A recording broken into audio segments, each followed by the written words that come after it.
Thank you. So we're trying to explain the issues of evolvement of technology, and we had gone to that part of explaining the refreshable braille displays. And I was saying that we have the note takers, we have the orbit readers, we have the braille focus 14, which we are not able to carry to this episode today on the inspired KE. It's inspired again KE. So from there now we will go to the evolvement in mobility, and I was trying to talk about the white cane, where I said that this red pigment shows the viewers, not the viewers, but the viewers are able to see that it is red in color. So this shows the drivers that the person passing is visually impaired. So again, to that extent, in the regulations that guide the driving schools, they are thought about danger-related incidences. And so the incident where a driver is driving and a person with a visual impairment appears on the roadside, he's able to read this. He's able to read that it's something that is exposing. This red pigment will tell them that the person passing is visually impaired, and therefore the driver is going to pause the speed. But that happens mostly in big roads where people cross the crossing lines, because of course a person with visual impairment cannot go to the highway and stops vehicles by showing this walking stick to the vehicles for them to stand or to pause or to allow them to cross. It only happens in big streets where people are crossing the crossing lines. So let's briefly talk about the evolvement in other technological devices. Maybe we can talk about wheelchairs. So wheelchairs, for those who are physically disabled, initially were the wheelchairs that you just hold and you just assist that person to go around the environment.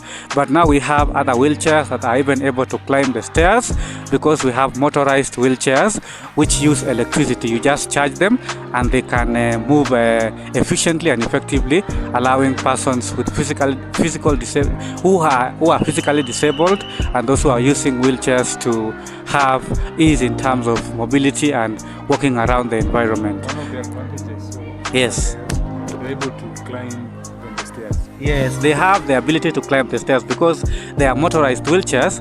They have the ability to climb the stairs because now that it's charged and the electricity that's operating, then it has a lot of energy, the thrust, that can enable them to climb the stairs. So now let's go to the second question about operation of mobile phones. Now that I have provided a background, when it comes to the evolvement of technology, there is a lot we can talk about, but I only wanted the viewers of Inspired Again KE to understand what has technology, how has it evolved, what were some of the things that people with disabilities were using before, and what are they using now. So let's get to mobile phones now. So as I explained initially, mobile phones come with screen readers. So these screen readers have the speech synthesizing softwares that anything that you touch on the screen, this screen reader is able to read for you. Like the viewers can hear what the phone is doing right now. So I am on the home screen of this phone, and for example, I want to detect you, the message I sent you last on WhatsApp. So ready, I go to WhatsApp. I know the viewers are able to see that I am on my WhatsApp now. And so what I'm doing, I'm going to swipe so that we can get to know what it does. It's experiencing some hanging technique. Let me just allow it to so that it can continue. So okay, it's on now. So we go to Sam.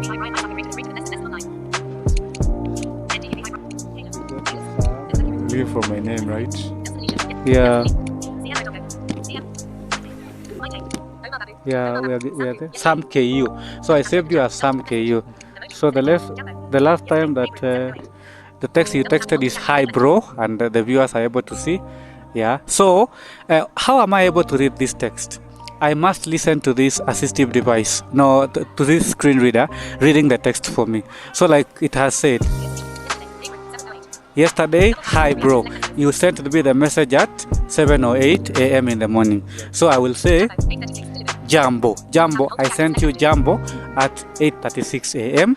that morning. So I replied the text at 8:36 a.m. So basically what I'm trying to tell the viewers is that this screen reader called TalkBack is the one that guides me on what I want to arrive at in this mobile phone. So if I want WhatsApp, I'll open WhatsApp. If I want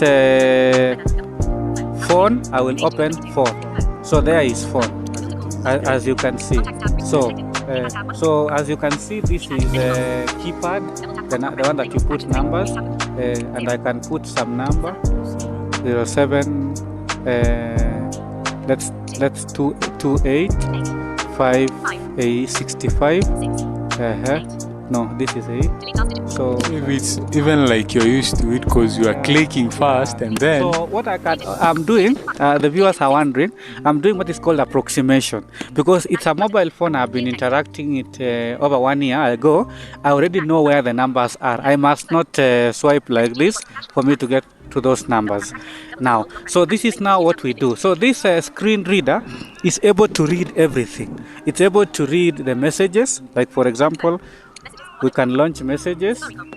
Yeah, and let's get to this message. The one that is saying your Tunukiwa data bundles is at 45 megabytes. So I listen to it and then I interpret it. So I know the other question that the viewers are asking themselves, why is this thing speaking so fast? Yeah, so fast. Yeah, and also they are asking about the language that this screen reader is using. First of all, the language that this screen reader is using is English. They need to know that. Then secondly, I set the speech synthesizing software to the capacity of my listening. So I have good listening skills that I am now able to interact with this screen reader even when it is reading very fast. So having the ability to interact with it when it's reading very fast depends on your listening skills. It also depends with how long have you interacted with this mobile phone for you to be able to develop such abilities of having to interact with things that speak faster than normal. The other thing that I would like to tell the viewers is that this phone that you're seeing me holding here is not a special mobile phone. It's a mobile phone like any other that the person has. What happens is that because of technology, and because technology is supposed to be inclusive, the aspect of taking into consideration all diverse communities that we come from, there is a feature called accessibility in settings, where it incorporates all the technological icons and applications that support persons with disabilities. So for example, if it's accessibility, we can talk about magnification gestures. Magnification gestures are enlarged writings that when you put them on, persons who have problems with their eyes can comfortably read and can be able to understand what the mobile phone is talking about or what is in the screen in general. So those magnification gestures can help persons who have problems with eyes to understand what the mobile phone or what the screen is saying. We also have other things called select to speak and hearing enhancements. That is for persons who are hearing impaired.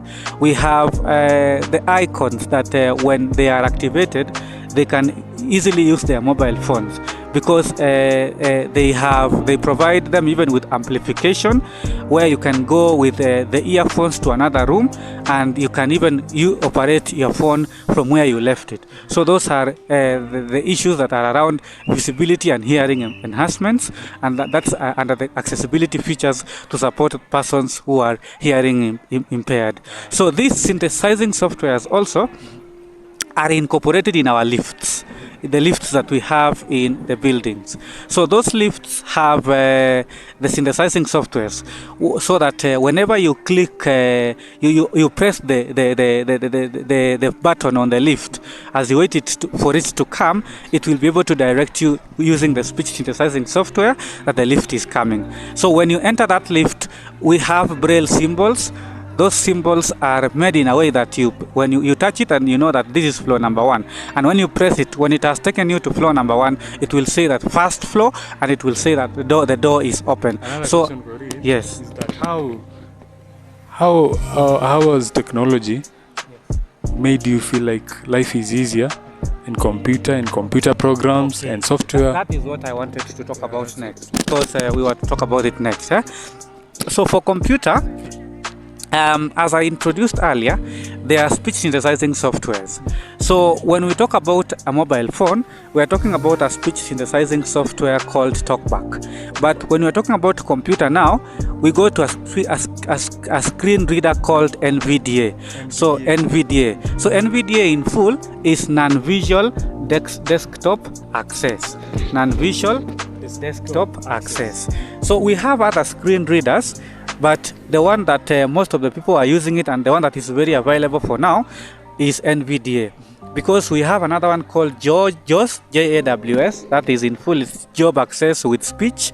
We also have another one called Supernova. We have another one called Thunderstorm. We have Dolphin Pen, Windows Eyes, and so many others. But now I want to use NVDA to demonstrate to the viewer. Even before that, Mr. Korir, Yes. how long does it take for you to learn about these softwares, how to use them? Okay, the issue of learning about softwares and how to use them is about the curiosity that someone has. Because if you're not ready to learn, then you can't first of all appreciate that technology is bringing about the aspect of being a greatest enabler. You can also not accept that there is what is called continuous improvement that's enabling you to thrive in the field of technology.